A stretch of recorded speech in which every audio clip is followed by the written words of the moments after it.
अगर आप ये पक्षांतर का वीडियो पूरे मन से, लगाव से, ध्यान से देख लेते हैं तो मैं गारंटी के साथ कहता हूँ यूट्यूब पर आपको दूसरा वीडियो देखने की ज़रूरत नहीं पड़ेगी पक्षांतर के लिए, कि पक्षांतर होता क्या है, कैसे किया जाता है, पक्ष क्या होते हैं, कितने पक्ष होते हैं। किसी भी चीज़ के लिए कोई वीडियो देखने की ज़रूरत नहीं पड़ेगी। पूरा ऑल टू ऑल मैं इस वीडियो में बता रखा हूँ। हाय दोस्तों, आपकी तैयारी कैसी चल रही है? हमें आशा है कि बेहतरीन तैयारी आप कर रहे होंगे, क्योंकि रोज़ तैयारी करिए, रोज़ अभ्यास करिए। जब रोज़ डेली आप थोड़ा थोड़ा सीखेंगे तो एक ना एक दिन आपको सब कुछ आ जाएगा। देखिए, बूंद बूंद से घड़ा भरता है। आपको जल्दबाजी नहीं करना है, थोड़ा थोड़ा ही सीखिए, पर रेगुलर सीखिए, रोज़ अभ्यास करिए। अभ्यास में बहुत शक्ति होती है। तो यहाँ पर देखिएगा, आज हम पक्षांतर के नियम को समझेंगे। ठीक है, पक्षांतर कैसे किया जाता है, उसके चिन्ह कैसे काम करते हैं, और पूरा बेसिक से ये क्लास बताया जाएगा, जो कि कमज़ोर बच्चों के लिए है, जिनको बिल्कुल मैथ आता ही नहीं, उन बच्चों के लिए है। जो कि पार्ट 8 ये वीडियो है 2024 का, जो कि RD सर के द्वारा पढ़ाया जाता है। और मैं आपको बता दूं, इस चैनल पर SSC MTS, यूपी पुलिस और SSC CGL, SSC GD all competition level तैयारी कराई जाती है। यहाँ पे आप कोई भी कंपटीशन लेवल की तैयारी कर रहे हो, हर तैयारी बिल्कुल बेसिक से कराई जाती है। तो समय को हम नहीं लेंगे, चलिए वीडियो को शुरू करते हैं। तो यहाँ पे आज हम पक्षांतर के नियम सीखेंगे, जो कि हमने यहाँ पर देखिए लिखा है। पक्षांतर के नियम में क्या होता है, क्या नहीं होता है, ध्यान से आपको पढ़ना है और सुनना है। सबसे पहले आपको यहाँ पे ये समझना होगा कि ये पक्ष क्या होते हैं। पक्ष क्या होते हैं? जब आपको पक्ष समझ में आएगा तभी तो आप पक्षांतर कर पाएंगे ना। अब कितने बच्चों को पता ही नहीं रहता है कि पक्ष क्या होता है, कौन सा राइट हैंड साइड होता है, कौन सा लेफ्ट हैंड साइड होता है, इन सभी को उनको जानकारी नहीं रहता है। तो इन सभी को आज बेहतरीन हम इस वीडियो में बताएंगे आपकी, और वीडियो को पूरा ज़रूर देखिएगा। तो देखिए यहाँ पे क्या होता है, पक्षांतर में क्या होता है। देखिए, जब बराबर के दोनों ओर कुछ ना कुछ लिखा हो तो हम मान लेते हैं इसमें दो पक्ष है। ठीक है, जब बराबर के दोनों ओर कुछ ना कुछ लिखा हो तो हम ये मान लेते हैं कि इसमें दो पक्ष है। जैसे देखिए यहाँ पे आप देख रहे होंगे बीच में ये बराबर दे रखा है। ठीक है, बीच में बराबर दे रखा है, बराबर के इस साइड भी कुछ ना कुछ लिखा है और इस साइड भी। ठीक है, तो जब भी बराबर के दोनों साइड लिखा जाए तो हम मान लेते हैं कि इसमें दो पक्ष है। ठीक है, बराबर के दोनों साइड लिखना है। एक साइड लिखने से दो पक्ष नहीं बनता, केवल एक ही पक्ष बनता है। ठीक है, पर बराबर के दोनों साइड कुछ ना कुछ लिखा हो तो हम मान लेते हैं कि इसमें दो पक्ष है। आप इस उदाहरण में भी दे सकते हैं और इस उदाहरण में भी देख सकते हैं, x + y = 0, जो कि बराबर के दोनों साइड कुछ ना कुछ लिखा गया है। देखिए, किसी भी समीकरण के दो पक्ष होते हैं। ठीक है, किसी भी समीकरण के दो पक्ष होते हैं। जब भी बराबर के इधर उधर लिखा जाए तब हम मानते हैं कि यहाँ पे पक्ष दिया है। और याद रखना है कि हर समीकरण का दो पक्ष होता है। ठीक है, दो पक्ष कौन कौन होता है? एक होता है बायां पक्ष, जिसको इंग्लिश में लेफ्ट हैंड साइड कहते हैं, और एक होता है दायां पक्ष, जिसको इंग्लिश में राइट हैंड साइड कहते हैं। अब देखिए, ये कौन से पक्ष को बायां कहते हैं, कौन से पक्ष को दायां, तो इसको हमने यहाँ पर देखिए लिख रखा है, आपको दिख रहा होगा। तो देखिए, जो बराबर के इस साइड में है, ठीक है, बराबर के इस साइड में है, तो ये हमारे बाएं हाथ की ओर है। हमारा बायां हाथ जानते ही ना कि हमारे बाएं हाथ की ओर ये है। तो अपना बायां हाथ आप जान ही रहे होंगे, तो आप अपने बाएं हाथ की ओर इसको पाएंगे लिखा हुआ 2x - 4, इसलिए इसको कहते हैं बायां पक्ष। यहाँ पर देखिए नीचे हमने लिखा है बायां पक्ष, लेफ्ट हैंड साइड। ठीक है, इस बाएं पक्ष को लेफ्ट हैंड साइड भी कहते हैं इंग्लिश में, और यही है आपका बायां पक्ष। इसके बाद में दायां पक्ष कौन सा है? तो ये दूसरा वाला साइड है, जो बराबर के दूसरे और दाहिने बगल लिखा है। जो बराबर के दाहिने बगल लिखा है ना, इसे हम कहते हैं दायां पक्ष। और यहाँ पे देखिए हमने दायां पक्ष लिखा भी है, इसको राइट हैंड साइड कहते हैं इंग्लिश में। तो हमें आशा है कि आपको क्लियर अच्छे से समझ में आया होगा। ये आपका होता है बायां पक्ष, जो कि बराबर के पहले लिखा जाता है, और बराबर के बाद जितना भी लिखा जाता है उसको क्या कहते हैं? दायां पक्ष कहते हैं। तो हमें आशा है कि आपको ये पक्ष समझ में अच्छे से आ गया होगा। लेफ्ट हैंड साइड का मतलब क्या होता है? बायां पक्ष। और राइट हैंड साइड का मतलब क्या होता है? राइट हैंड साइड का मतलब दायां पक्ष। तो अब हम आपको यहाँ पे बताएंगे पक्षांतर के नियम में कि पक्ष बदलने का नियम क्या है। ठीक है, पक्ष बदलने का मतलब क्या है कि यहाँ पे होता क्या है ना, कि कुछ चीज़ें बराबर के इधर उधर चली जाती हैं, या हमको लेके जाना पड़ता है समीकरण को हल करने के लिए। अब आप जैसे देखिए, मान लीजिए ये बराबर है। ठीक है, ये बराबर है, तो बराबर के इस साइड वाला कोई ना कोई अंक इस साइड में लाना पड़ता है, और कभी कभी इस साइड वाला किसी न किसी अंक को इस साइड ले जाना पड़ता है। ठीक है, तो इससे से होता है कि पक्ष बदल रहा है। ठीक है, पक्ष बदल रहा है। तो जब पक्ष बदलता है तो उसके चिन्ह भी बदलते हैं। तो इस नियम को हम अभी आपको बता रहे हैं। तो यहाँ पर आप देखिएगा, यहाँ पे आपको देखना है कि पक्ष बदलने पर चिन्ह कैसे बदलता है। देखिए पक्ष बदलने पर चिन्हों का नियम, ठीक है, पक्ष बदलने पर चिन्हों का नियम। एक हम आपको पहले उदाहरण से आपको समझा दे रहे हैं, तो उसके बाद हम इस नियम को अच्छे समझाएंगे और आपको बेहतरीन तरीके से तुरंत समझ में आएगा। थोड़ा सा आप उदाहरण केवल देखिए। देखिए होता क्या है, जब आप कबड्डी खेलते हैं ना, जब आप कबड्डी खेलते हैं तो बीच में क्या करते हैं, बीच में एक घानी ऐसे खींच देते हैं, ठीक है, एक लाइन खींच देते हैं जिसको कहते हैं घानी। तो यहाँ पे क्या होता है कि अब यहाँ पे देखिए दो पक्ष बन गया, एक आपका पक्ष इधर बना और एक पक्ष इधर बना, दो पक्ष बन गया ना। अब देखिएगा जो व्यक्ति इस पक्ष में है वो इस व्यक्ति का दुश्मन है, समझ रहे हैं कि नहीं। जो व्यक्ति इस पक्ष में है वो इस व्यक्ति का दुश्मन है और जो व्यक्ति इस पक्ष में है वो इस व्यक्ति का दुश्मन है। समझ रहे हैं कि नहीं समझ रहे हैं, आपको क्लियर समझ में आ रहा होगा। यहाँ पे सामने वाला जो होता है वो दुश्मन होता है। अब देखिए यही बीच घानी ही आपका मेन है, इसके इधर जो भी है वो आपका इधर वाले का दुश्मन है, ठीक है ना, और इधर जो है वो इधर वाले का दुश्मन है। तो हमें क्या समझना है यहाँ पे, अगर कोई व्यक्ति मान लीजिए अगर कोई व्यक्ति इस घानी के ओर से इस घानी की ओर चला गया, जैसे देखिए होता है ना, कभी जब खेल शुरू करते हैं तो कभी देखते हैं कि किसी और ज़्यादा व्यक्ति हैं तो एक को इधर से उधर कर देते हैं, ठीक है। मान लीजिए अभी इधर एक व्यक्ति है और इधर एक व्यक्ति की कमी है तो ये एक व्यक्ति इधर चला आएगा, ठीक है। अब ये बताइए, जब ये व्यक्ति इधर था तो इस साइड में क्या था, मित्र था, लेकिन जब ये व्यक्ति इधर आया, इस पक्ष में आया, तो क्या अब भी इस पक्ष का जो है मित्र होगा? नहीं, उल्टा होगा ना। अब इस व्यक्ति का मित्र नहीं होगा, मतलब इस पक्ष का मित्र अब नहीं होगा, अब ये हो जाएगा शत्रु। जैसे हम एक उदाहरण ले लेते हैं, मान लीजिए इधर ए नाम का कोई लड़का था, ठीक है, ए नाम का कोई लड़का था जो कि किसी ज़रूरत से आ गया है वो बी साइड, इस साइड में, जहाँ मान लीजिए कोई बी नाम का लड़का है, ठीक है, बी नाम का लड़का है, तो ये ए नाम का लड़का आ गया है बी नाम के लड़के की ओर। तो ए नाम का लड़का इधर क्या था, मित्र था अभी, लेकिन जब बी की ओर आया तो अब बी का मित्र बन जाएगा और इस साइड में जितने भी लोग होंगे उनका शत्रु बन जाएगा, ठीक है ना। ये आपको अच्छे समझ में आया होगा। तो यहाँ पर देखिए जब पक्ष बदला ना, मतलब इस पक्ष से उस पक्ष में गया तो उसका स्वभाव बदल गया, उसका व्यवहार बदल गया, ठीक है। वही हाल होता है यहाँ पर भी, जब भी चिन्ह इधर उधर होते हैं ना तो उनके व्यवहार बदल जाते हैं। जैसे ये बराबर है, बराबर के इधर दिया है प्लस और इधर दिया है माइनस, तो इसका मतलब क्या है कि जब प्लस इधर जाएगा बराबर की इस साइड में तो माइनस हो जाएगा, ठीक है। प्लस जब बराबर की दूसरी साइड जाएगा ना तो माइनस हो जाएगा। और ये भी याद रखना कि जब ये माइनस उधर से इधर आएगा ना तो भी ये प्लस हो जाएगा, ठीक है। देखिए प्लस और माइनस का आपस में संबंध रहता है और गुणा भाग का आपस में संबंध रहता है, ठीक है। तो प्लस माइनस में और माइनस प्लस में चेंज होता रहता है। अब यहाँ पे देखिए दूसरा वाला जो लाइन है तो यहाँ पे माइनस है, जब ये इधर आएगा तो क्या बन जाएगा, ये प्लस बन जाएगा, ठीक है। तो प्लस गया तो माइनस बना यहाँ पे, और अगर माइनस गया तो प्लस बना, समझ रहे हैं ना। जरूरी नहीं कि केवल इधर ही जाए, इधर भी आ सकता है, ये सब ये इधर भी आ सकता है, कोई किधर भी जा सकता है दाएं बाएं, ठीक है। पर हमें यही याद रखना है कि जब भी प्लस जाता है तो माइनस बनता है या माइनस जाता है तो प्लस बनता है।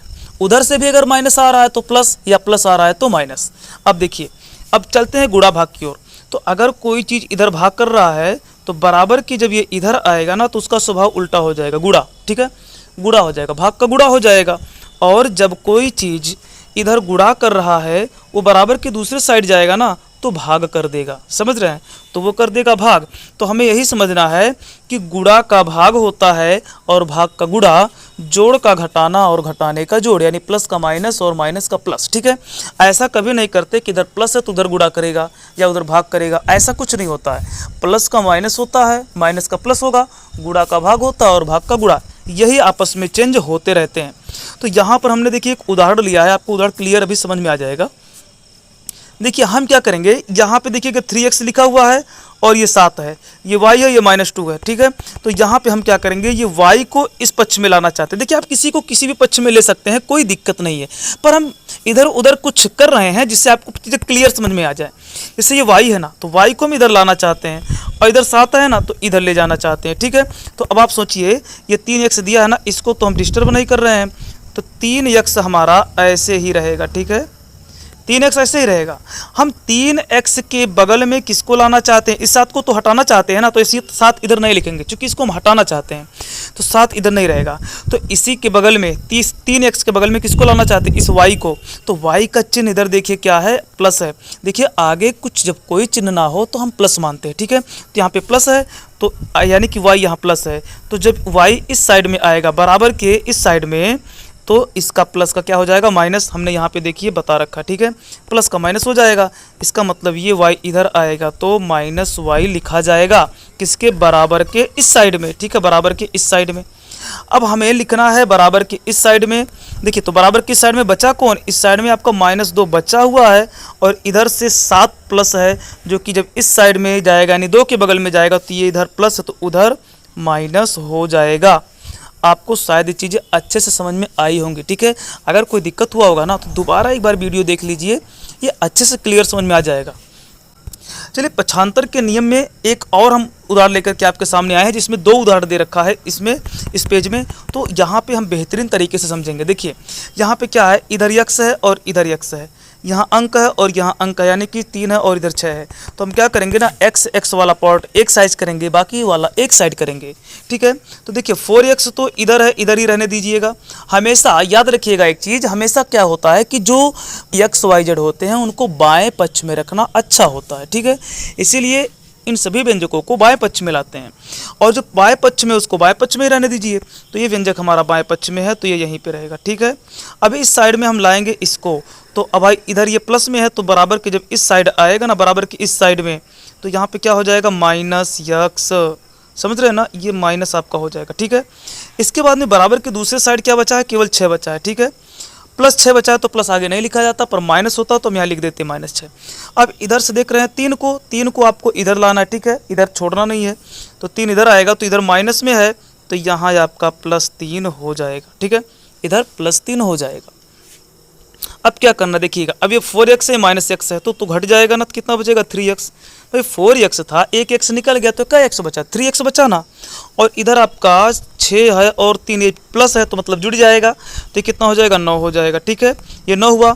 अब देखिए अब यहाँ पे 3x के साथ क्या कर रहा है बताइए। ये हम पिछले वीडियो में आपको बता दिए हैं कि अगर कोई अचर चर सटा हो या चर चर सटा हो तो वो आपस में गुणा करते हैं, ठीक है।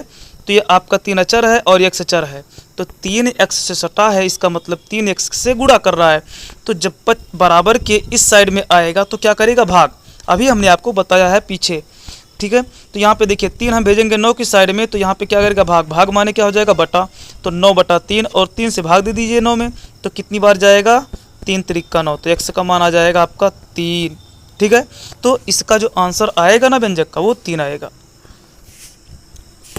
अब यहाँ पे दूसरा उदाहरण देख लेते हैं जो कि यहाँ पे दिया हुआ है। देखिए यहाँ बटे में है इसलिए इसको भी देखना जरूरी है।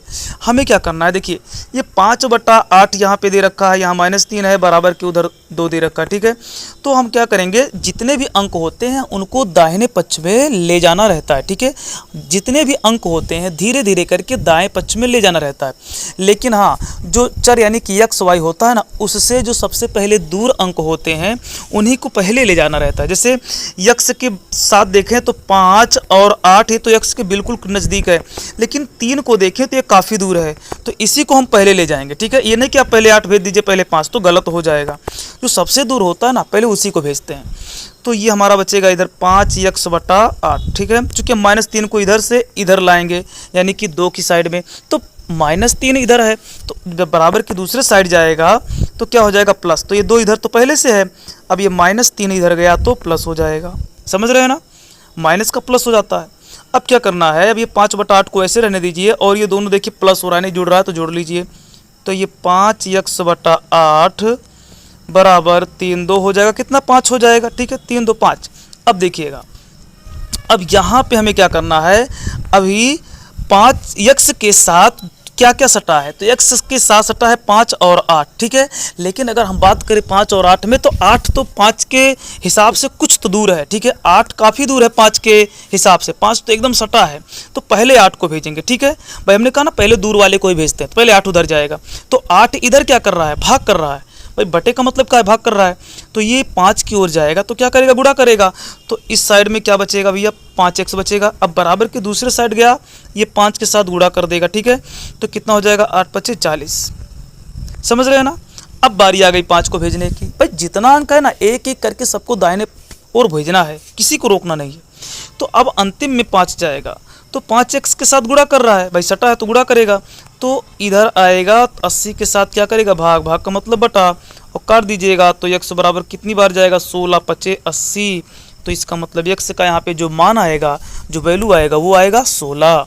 अगर आपको कुछ कम समझ में आया होगा तो आप फिर से एक बार वीडियो देखेंगे और एकदम मन से देखेंगे तो पक्का आपको क्लियर समझ में आएगा। इसके बाद में यहाँ पे हम इस तरह के सवाल को देख लेते हैं। यहाँ पे क्या होता है कि कभी कभी दोनों साइड बटा दे देता है। अभी देखिए जो बताया हमने सवाल अभी उसमें एक साइड बटा था, पर यहाँ पे दोनों साइड बटा दे देता है। जब ऐसा करता है कि दोनों साइड बटा दे देता है ना, तो क्रॉस गुणा करा देते हैं। क्रॉस गुणा का मतलब इसका इसके साथ और इसका इसके साथ। कब, जब दोनों ओर केवल और केवल बटा दिया हो तब, ठीक है। दोनों ओर केवल बटा हो तो क्या करेंगे, हम 3 का गुणा करा देंगे इस 5x में और 8 का 2 में, ठीक है। ऐसे ही होता है जब दोनों साइड बटा हो तो क्या करेंगे, ध्यान रखिएगा, क्रॉस गुणा करा देंगे। तो 3 का 5 के साथ कराएंगे, कितना होगा, तो 5 हो जाएगा 15, x है तो x लिख लीजिए, बराबर लगाइए। अब इसके बाद 8 का 2 में कराएंगे गुणा, कितना होगा, 16 होगा, 8 दूना 16। अब देखिए हमने कहा ना कि हमेशा जितने भी अंक होते हैं उनको दाहिने पक्ष भेजना रहता है और बाएं पक्ष में केवल x y z जैसा ही अंक मतलब अक्षर चाहिए, ठीक है। तो यहाँ 15 देखिए सटा है, गुणा कर रहा है, तो 16 की ओर भेजेंगे तो क्या करेगा, भाग करेगा ना, तो हो जाएगा 16/15। तो यहाँ पे x का जो मान आएगा वो 16/15 आएगा। तो हमें आशा है कि आपको वीडियो अच्छा लगा होगा और ये आपको पक्का समझ में नियम आया ही होगा पक्षांतर का। अगर आप पूरे मन से देख लेते हैं तो यहाँ पे आपको कोई दूसरा वीडियो देखने की ज़रूरत नहीं है, ठीक है। तो इसलिए आपको ये वीडियो, तो अगर वीडियो आपको अच्छा लगा होगा तो दोस्तों के साथ शेयर जरूर करिए, दबा के शेयर करिए, उनको बताइए कि हाँ यूट्यूब पे ऐसा वीडियो है जो कि 0 लेवल से मैथ पढ़ाया जाता है, तो उनको भी मदद मिलेगी। वीडियो देखने के लिए धन्यवाद।